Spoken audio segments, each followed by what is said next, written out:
Good morning, Kutztown University. This is Cid the Kriterion Kid on KUR, the voice of Kutztown Radio. I would like to apologize again. This is the second week in a row where I've had to make a public apology to the student body of Kutztown University because I keep slipping up, and I am currently on a thin line, a thin red line directed by Terrence Malick with my radio producers. Because I keep spouting misinformation to the good cinephiles at home listening to the show who want their accurate movie information and their trustworthy movie reviews. Last week, upon the arrival of the new Cinema Cid the Kriterion Kid segment, where I talk about movies that I wish were on the Criterion Collection, I began the segment talking about Steven Soderbergh and his movie Stalker, and how I think Steven Soderbergh's Stalker and Andrei Tarkovsky's Stalker should be packed together in a box set that I felt would have been a very cool box set. Steven Soderbergh never made Stalker. He actually made Solaris, starring George Clooney, which I got confused with Stalker for whatever reason, but my opinion on the matter still stands. I believe that Steven Soderbergh's Solaris and Andrei Tarkovsky's Solaris should be packed together in a Criterion box set and sold to the masses. Again, I'm sorry for this disgusting oversight that I have made. I will try to stop making these disgusting oversights. I cannot promise anything because I am a flawed human being. I would also like to clear my name from the installment of Cinema Cid the Kriterion Kid 2 weeks ago, where I said that I haven't seen Terrence Malick's The Tree of Life, starring Brad Pitt and Sean Penn. I have since seen Terrence Malick's The Tree of Life, starring Brad Pitt and Sean Penn, but I will not currently talk about that, because that has not come up in the RNG, but I will talk about it again when it does come up in the RNG. However, to avoid any controversy that may happen in the future, I have not seen the Criterion director's cut of Terrence Malick's The Tree of Life, starring Brad Pitt and Sean Penn, which is 4 hours long, and that's about all I have to say about that. I will watch it one day, the 4-hour-long cut, and hopefully that will be before it is selected through the random number generator. But if it does get selected in the random number generator, I will talk about The Tree of Life, directed by Terrence Malick, starring Brad Pitt and Sean Penn, to the best of my ability. My required notebook reading is coming up soon, so I am going to see if I can select a Criterion spine number to talk about before then, and hopefully I am lucky, because I have proven to not be extremely lucky these past couple of weeks, and I fear that I will continue this streak of unluckiness. Okay, and now we are rolling, like rawhide. Spine 353 is Solo con tu pareja, directed by Alfonso Cuarón. I have not seen that. I've talked about Alfonso Cuarón before. He has directed Harry Potter and the Prisoner of Azkaban, among other things. Spine 817 is Le Amici, directed by Michelangelo Antonioni. Not seen that either. Spine 765 is The Black Stallion, directed by Carol Ballard, which is a movie that I have not seen. So spine number 5, we're going all the way to the single digits with The 400 Blows, directed by Francois Truffaut. I have not seen that, but I hear it's really good, and I really should watch it one of these days. Hopefully one of those days is soon, but that day is not today. Spine 1006 is The Story of Temple Drake, directed by Stephen Roberts. Don't even know what that is. Spine number 653 is Gate of Hell, directed by Tayanosuke Kinugasa. No idea. 1039 is Town Bloody Hall, directed by Chris Hegedus.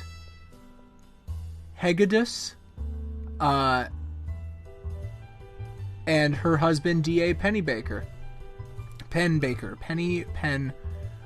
Spine 562. I'm sorry, I didn't see that previous movie. I don't remember what it is already, and I probably haven't seen this one either.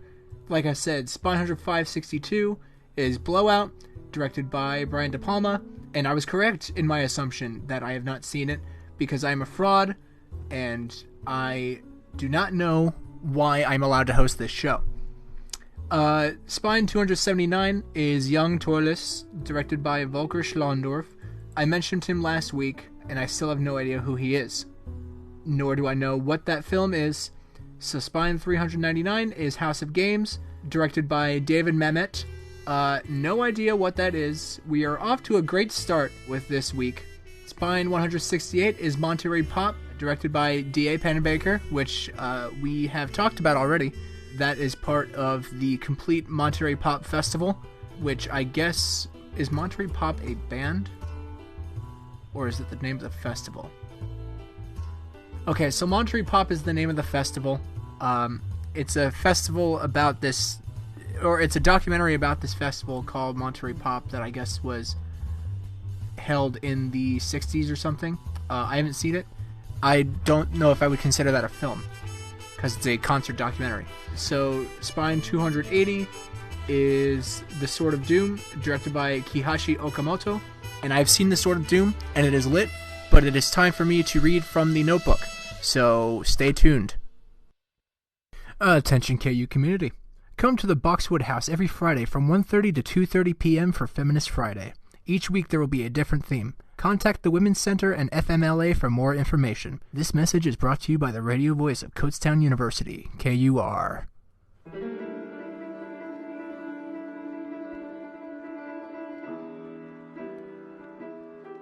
Hello, and welcome back to Cinema Cid the Kriterion Kid on the voice of Kutztown Radio, Kutztown University, Kutztown KUR. I am about to start reviewing a movie, so check it out.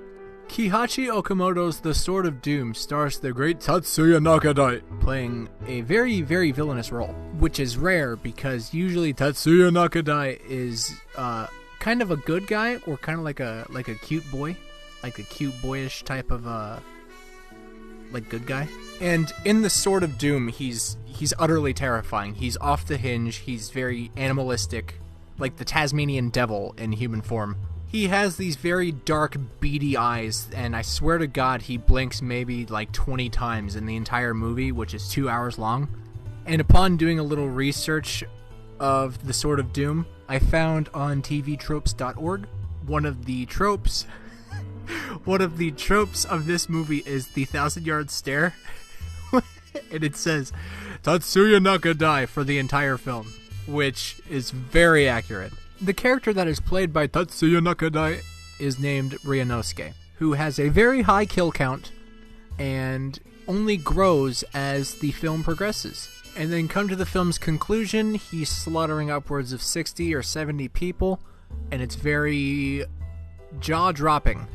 I was gonna say funny, but I don't know if it's very funny, even though it is kind of funny in its absurdism. I urge my audience to go watch The Sword of Doom, and watch the final scene of The Sword of Doom, like the final 10 minutes, and then count how many people that Ryunosuke kills, and then send your counts to @CinemaCid the Kriterion Kid, spelled with a K for alliteration's sake, on Instagram, or email cinemacidthecriterionkid @gmail.com, spelled with a K for alliteration's sake, with your answer. And if you get the number correct, absolutely nothing will happen. But I will read your answer on air, and then thank you. The Sword of Doom is available on DVD and Blu-ray on the Criterion Collection, and also available to stream on the Criterion channel. I look forward to hearing your guesses.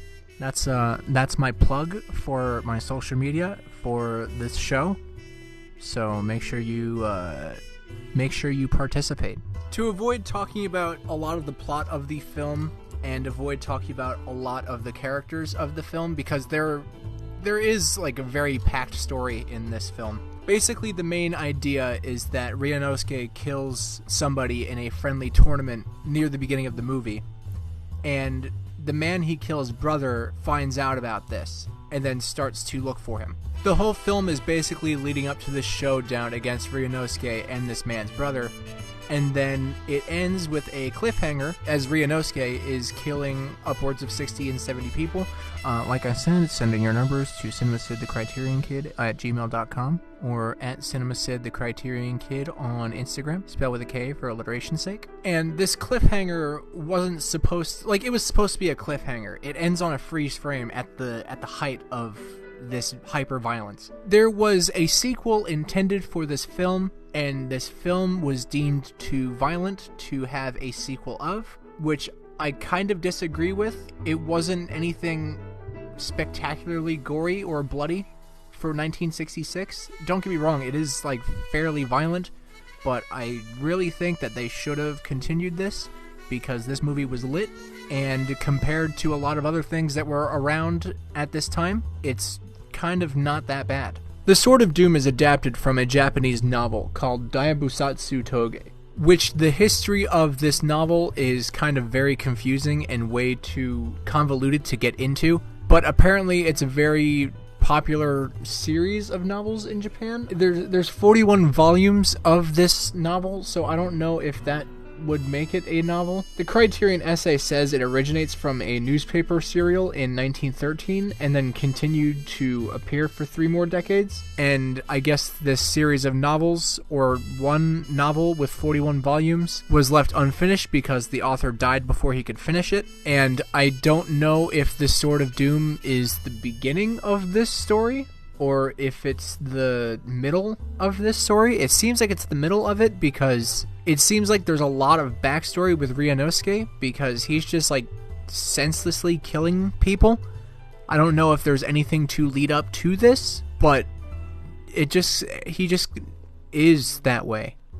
He's just a bad apple for no reason. He's a mean guy, man. And I guess the ending of the film, while perplexing to the audience who is not familiar with the source material, myself included, is actually not that perplexing to the audience who actually knows where this is adapted from and knows what happens next, because apparently a lot of things happen next. But that's okay, because the Sword of Doom stands on its own, because film is a better medium of art. Reading sucks, books are bad, and film is the superior art form. And before you think about DMing me on Instagram at CinemaCid the Kriterion Kid, or emailing me at cinemacidthecriterionkid at gmail.com, both of those spelled with a K for alliteration's sake, calling me out saying that reading subtitles counts as reading, that's a different kind of reading. So even though reading a book sucks, reading subtitles does not count. Watch The Sword of Doom. Now we are back to rolling the wheel. Let me get this set up again, because I always close it whenever I do that. Spine 947 is Shampoo, directed by Hal Ashby. I have not seen Shampoo, directed by Hal Ashby. Spine 421 is Pierrot Le Fou, directed by Jean-Luc Godard. I have not seen that, but I do love me some French New Wave, so it's gonna be on my watch list. 259 is Fat Girl, directed by Catherine Breillat. That's how you pronounce that name. I'm just gonna assume. I haven't seen that. I'm sure this bit's getting old, but that is the premise of this show. So Spine 454 is Europa, directed by Lars von Trier. I saw that movie 4 years ago. I don't remember it even remotely. I think I remember enjoying it, but I also don't like Lars von Trier that much. So Spine 599 is Vanya on 42nd Street, directed by Louis Malle. I don't know that movie. Spine 236 is Mamma Roma, directed by Piero Paolo Pasolini. I have said this before. I haven't seen Mamma Roma, directed by Pier Paolo Pasolini. And I have also said that I think he may have too many films in the Criterion Collection, but I am thankful that he finally simmered down after the release of Salò. Spine 836 is Beyond the Valley of the Dolls, directed by Russ Meyer, or Meyer. Sorry, that's my last name. It's spelled the same way as my last name, too. I don't know why I thought that was how you pronounce Meyer. My name is Sid Meier, by the way. Spine 928. Spine 928 is Bowling for Columbine, directed by Michael Moore. Not to be confused with Bowling for Soup, the band who wrote the Phineas and Ferb theme song, which, for my audience who is unaware, is a cartoon that was on the Disney Channel a couple of years ago, but it was televised and therefore not on the Criterion Collection and therefore not worth talking about because television is also an inferior form of art and media to film, just like books. I haven't seen Bowling for Columbine. I saw Fahrenheit 9/11, which is another Michael Moore documentary about 9/11. So you can give me props for that. 297 is Ah Hazard Balthazar, directed by Robert Bresson. I'm pretty sure I talked about, or I said that I haven't seen this before also. Either that, or actually, spoiler alert, for something that I'm actually going to start talking about very soon. After this break, it's going to be a very fun thing that I encourage audience participation on. If you're not interested, that's okay, but it will help you keep engaged. But more on that after these messages.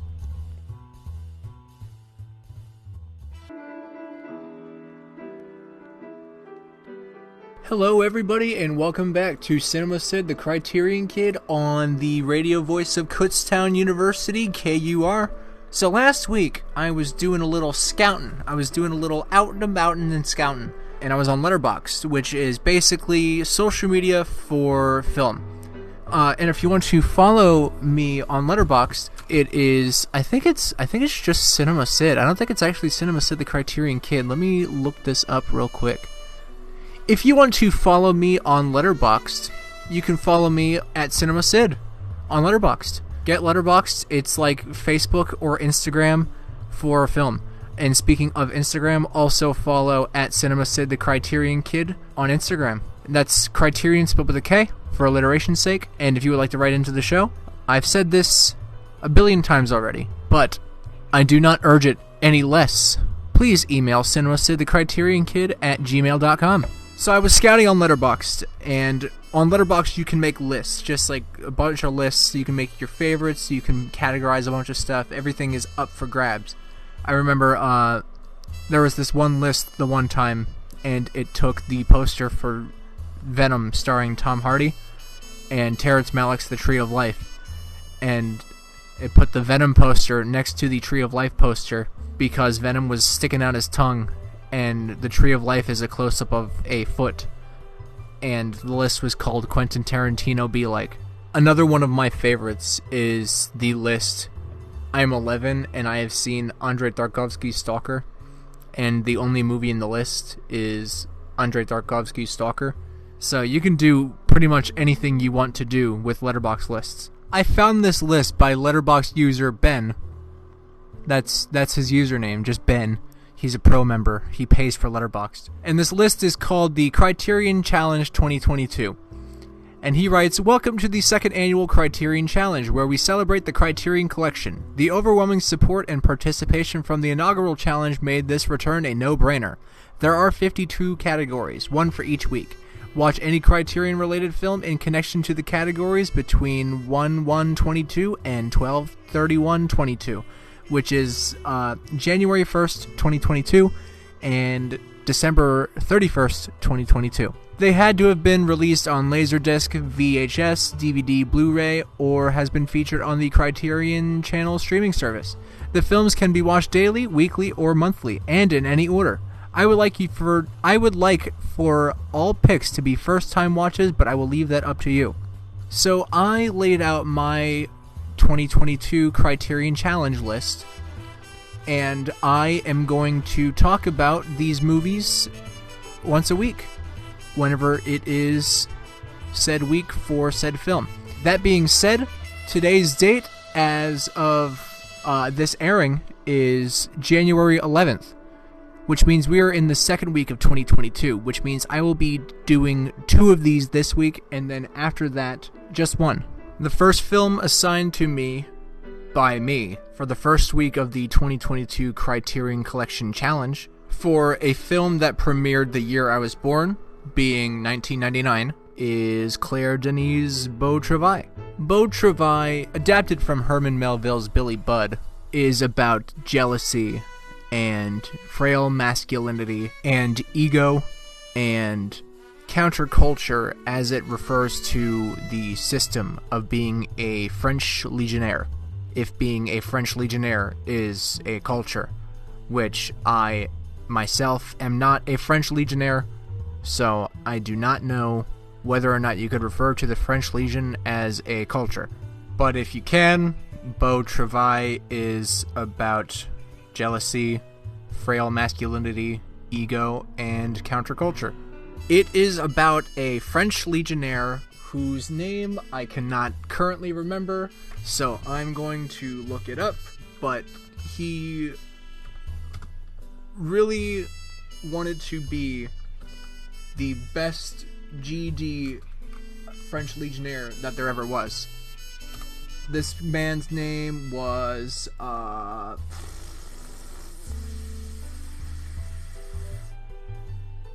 that is a hard to pronounce name.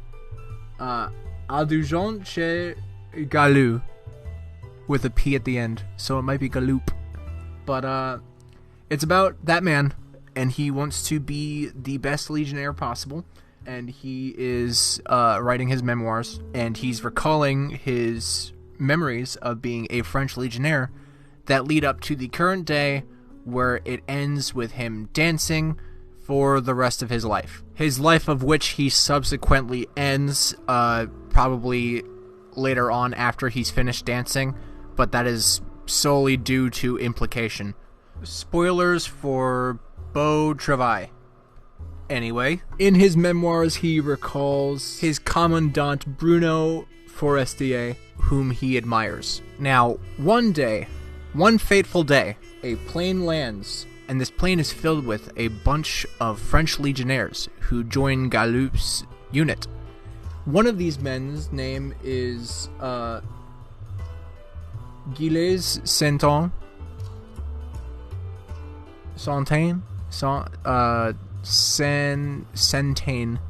and he is also the best GD legionnaire that there ever was.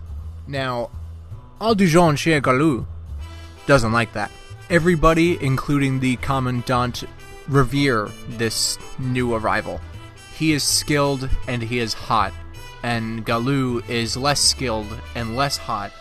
To put it into perspective, Galou kind of looks like Ben Stiller at points, and then at sometimes kind of like Paul Thomas Anderson or Daniel Day-Lewis, which isn't necessarily a bad thing, but people like Santain more. This new legionnaire more. Animosity grows between these two, and Galou decides that he wants to get rid of this new legionnaire entirely. This new legionnaire, in somewhat of a protest to the French Legion's customs, offers water to a person who is being punished by digging a large hole in the sun that beats down on the French soldiers. Galou sees this happening, and he's like, nope. And then he yeets the water canteen away, and the new legionnaire is like, I ain't having that. You've been messing with me this whole movie, man. And then he punches Galou in the face, and then Galou's like, I ain't having that either. And then he brings this new legionnaire to the desert, and then leaves him there to walk back to the base by himself, but he does not come back. Later on, somebody sees his compass being sold off by one of the country's locals, and they believe the new legionnaire to be dead, which he isn't, so that's a good thing, because the new legionnaire is a good guy, and our protag is actually an antag. But upon this discovery, Galou is pretty much exiled from the French Legion, and that leads him to his dance into eternity, because being the best GD French legionnaire there ever was his one true passion, and now he cannot because he's a mean guy.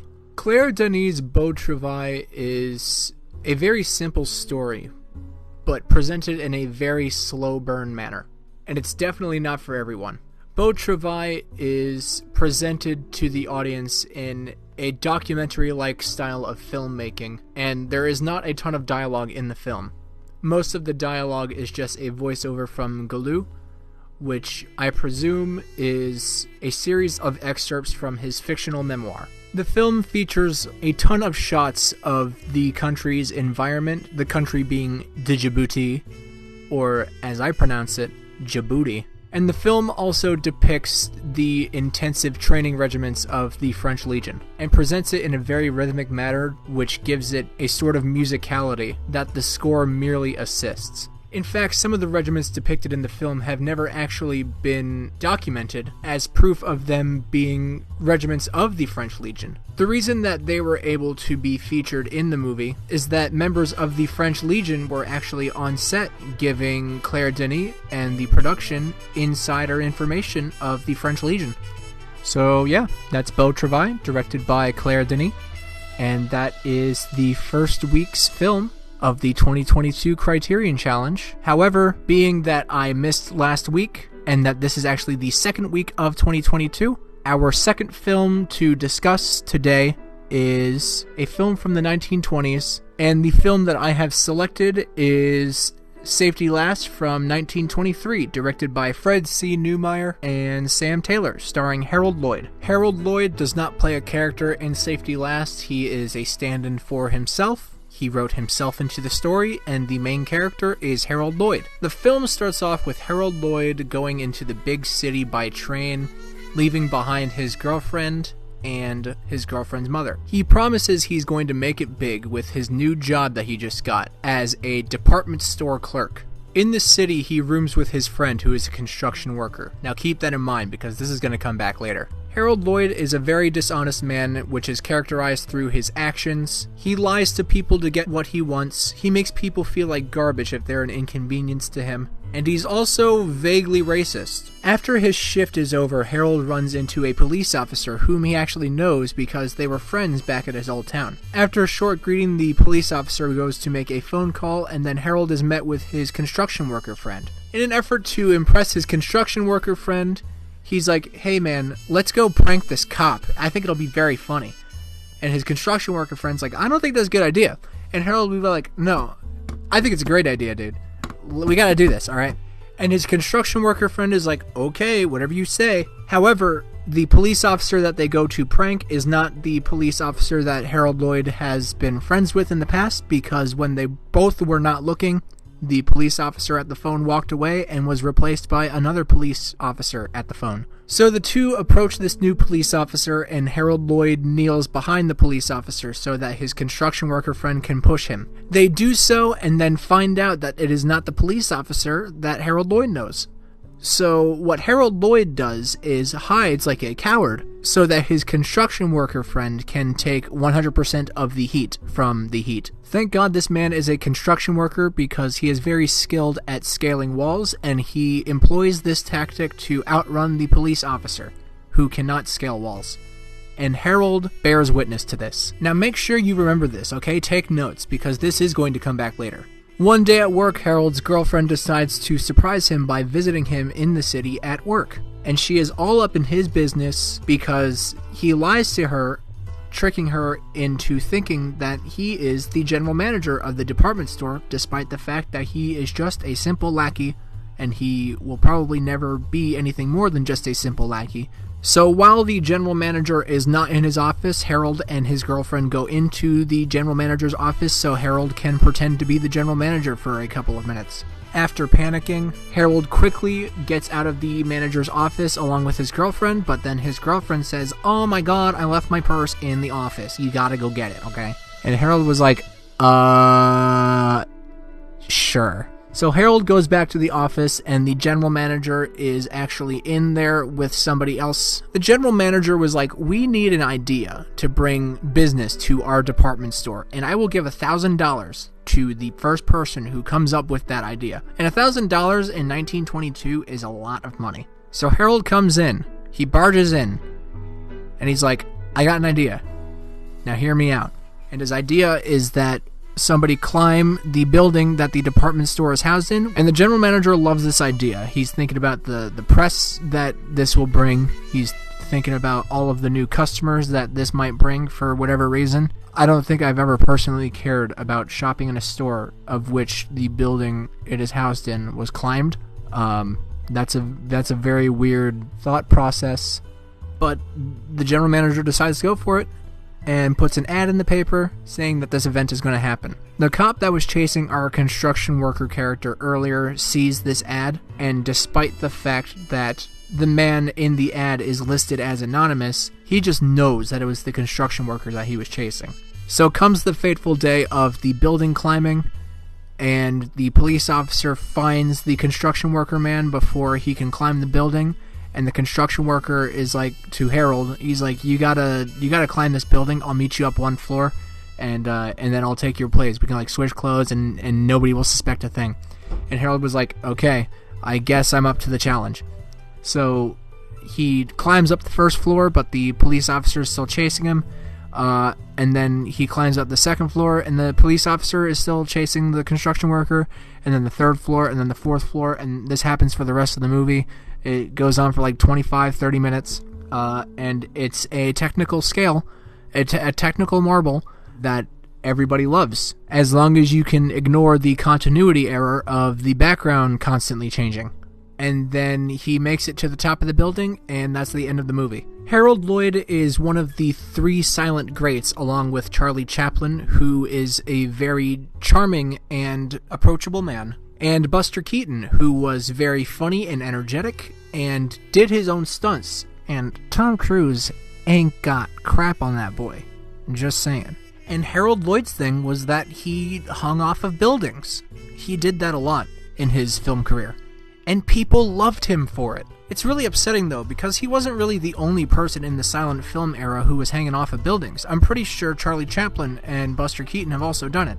So, like, even though I like Buster Keaton a lot, and Charlie Chaplin is probably the single person that people think of when they think of the silent film era, I find it very disheartening that they were trying to steal Harold Lloyd's thunder. Safety Last isn't the first film featuring a man death-defyingly climbing a building, nor is it the first film featuring Harold Lloyd death-defyingly climbing a building, nor is it the last film featuring a man death-defyingly climbing a building, nor is it the last film featuring Harold Lloyd death-defyingly climbing a building.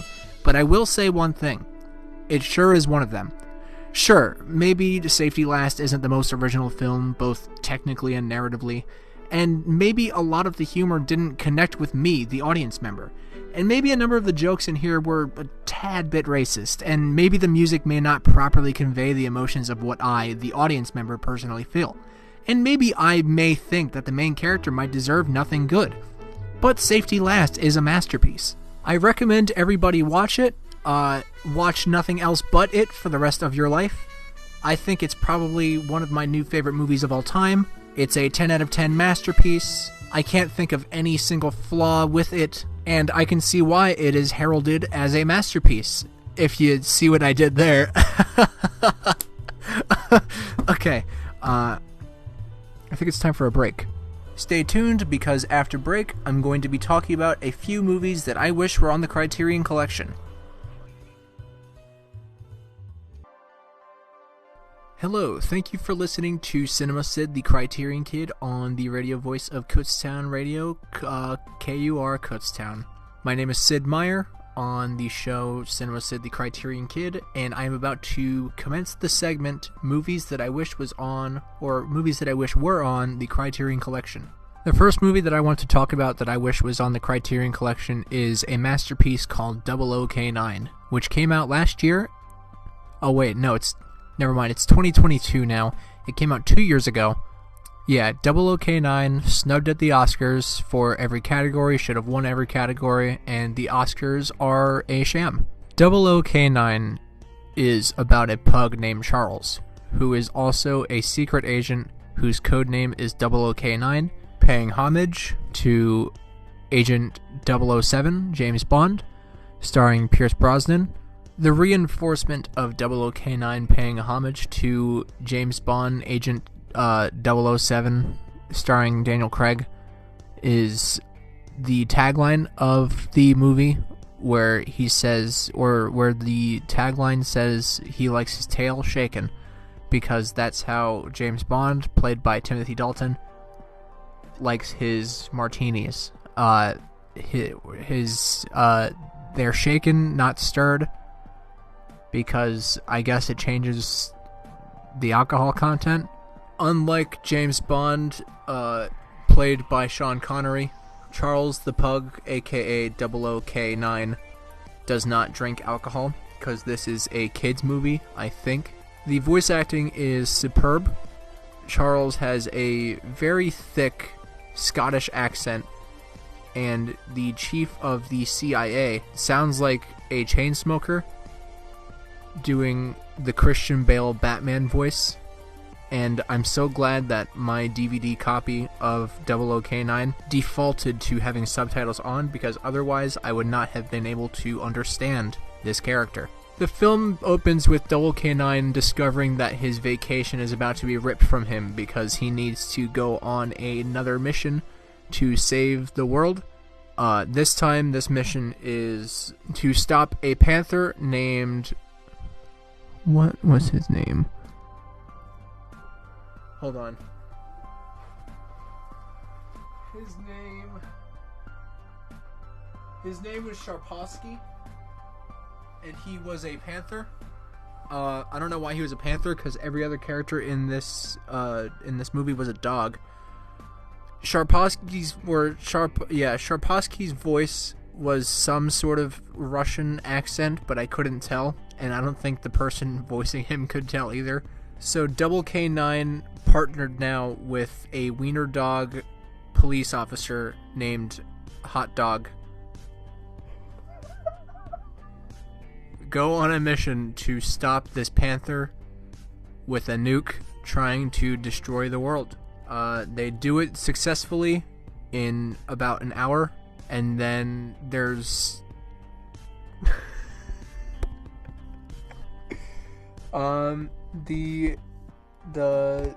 they successfully accomplish their mission and kill the panther.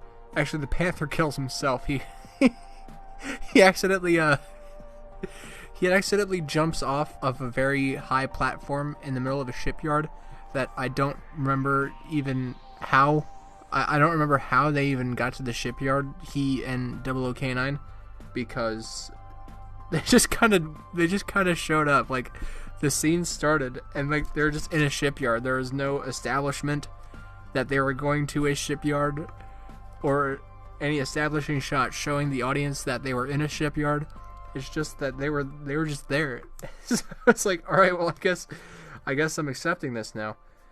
So yeah, the panther jumps off from a very high platform and kills himself. The nuke is disabled, and 00K9 goes on his vacation, but is interrupted again when some guy just goes up to the beach and says, "Hey, 00K9, we need your help." And then 00K9 was like, "So much for my vacation," and then the movie ends. 00K9 is a masterpiece. It's masterfully edited and shot and animated, and voice acted and written and directed and composed. Like I said, it was snubbed at the Oscars of literally every single category, and I think Criterion Collection needs to acknowledge 00K9's existence, because if not, I don't know how I can continue going on respecting them. So yeah, that's 00K9, whose main inspiration was 007 James Bond, played by Roger Moore. My DVD copy of 00K9 was found at a dollar store for presumably $1.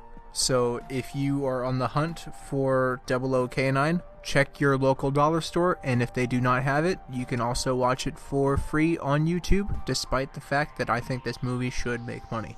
The next movie that I want to talk about that I wish was on the Criterion Collection is Tony Scott's True Romance, written by Quentin Tarantino, starring Patricia Arquette and Christian Slater. This movie is about Christian Slater going on an adventure wherein he kills a pimp and steals his coke and saves the call girl who the pimp had working for her. So they go to Los Angeles and they sell the coke to a movie director, and somewhere along the way Christian Slater becomes schizophrenic and starts seeing Elvis Presley, and Elvis Presley tells him to commit crimes.